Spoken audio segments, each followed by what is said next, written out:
కుంభకోణంలోని ఆలయాల గురించి మనం ఈరోజు తెలుసుకుందాము. భగవాన్ శ్రీ మహావిష్ణువు వైకుంఠం నుంచి తన రథంతో భూమిపై దిగి వెలిసిన మహాపుణ్యక్షేత్రం కుంభకోణం. తమిళనాడులోని ఆలయాల నగరమైన కుంభకోణంలో శివకేశవులకు అనేక ఆలయాలు ఉన్నాయి. శేషశయనుడు స్వయంగా వెలిసిన క్షేత్రం ఇదేనని అల్వారుల గ్రంథాలు వెల్లడిస్తున్నాయి. తిరుపతి, శ్రీరంగం తర్వాత అంతటి పుణ్యక్షేత్రం ఇదే. సారంగపాణిగా వెలిసిన భక్తనందనుడు శయనిస్తూ వేలాది భక్తులను ఆశీర్వదిస్తుంటారు. అనంతునికి అత్యంత భక్తులైన 12 మంది అల్వారుల నాలాయిర ప్రబంధంలో సారంగపాణికి అనేక దివ్యగీతాలు రచించారు. స్థల పురాణంలో భృగుమహర్షి వైకుంఠానికి వచ్చిన సమయంలో తనను గమనించలేదన్న కోపంతో ఏకంగా వైకుంఠనాథుని ఛాతిపై కాలితో కొడతాడు. అయితే భక్త దయాలు అయిన సుదర్శనధారి ఏమాత్రం ఆగ్రహం ప్రదర్శించకుండా అతి మర్యాదలు చేస్తాడు. దీంతో ఆగ్రహించిన అమ్మవారు భూలోకానికి వెళ్ళిపోతారు. ఆమెను అన్వేషిస్తూ భక్తవల్లభుడు భూలోకానికి వెళ్ళిపోతాడు.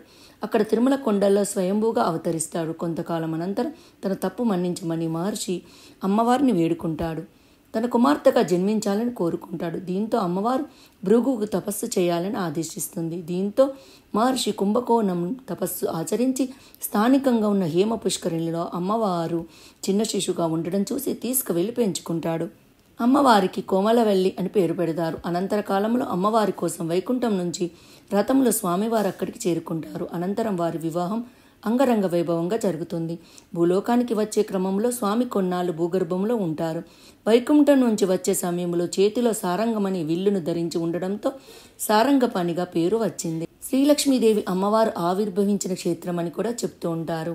శ్రీ మహాలక్ష్మీదేవి అమ్మవారు స్వయంగా బాలికగా అవతారం దాల్చిన క్షేత్రం కావడంతో కోమలవల్లి శ్రీలక్ష్మి క్షేత్రంగా పేరు వచ్చింది. వివాహం అనంతరం శ్రీ మహావిష్ణువు ఇక్కడ అత్తింట్లో నివాసం ఉంటారు. అందుకే తమిళంలో స్వామిని విట్టోడు మాపిల్లై అంటారు. అంటే ఇంటిలో ఉండే అల్లుడు అని అర్థం. ఈ ఆలయంలో తొలి పూజలు అమ్మవారికి నిర్వహిస్తుంటారు.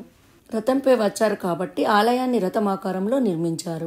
చోళుల కాలంలో ఆలయాన్ని నిర్మించారు. ప్రధాన గర్భాలయంలో స్వామి అమ్మవారు కోమలవల్లితో కలిసి భక్తులకు దర్శనమిస్తారు. గాలిగోపురం 11 అంతస్తులో ఉంటుంది. 12 ఏళ్లకు ఒకసారి నిర్వహించే మహోత్సవం జరిపే 5 ఆలయాలలో సారంగపాణి ఆలయం ఒకటి. ఆలయానికి ముందు ఉన్న పొట్రమరై పుష్కరిణి ఇందుకు వేదికగా నిలుస్తుంది. భరతనాట్యంలోని 108 భంగిమలను ఆలయ గోడలపై చిత్రీకరించారు. పంచరంగ క్షేత్రాలలో ఇది ఒకటి. ఇవన్నీ కావేరీ తీరంలో ఉంటాయి. శ్రీరంగపట్న, శ్రీరంగం, అప్పలరంగం, పరిమళ రంగనాథుని ఆలయాల తర్వాత సారంగపాణి ఆలయం ఉంది. ఇక్కడ ఉన్న 2 రథాలు భారీగా ఉంటాయి. రథోత్సవం వైభవంగా జరుగుతుంది.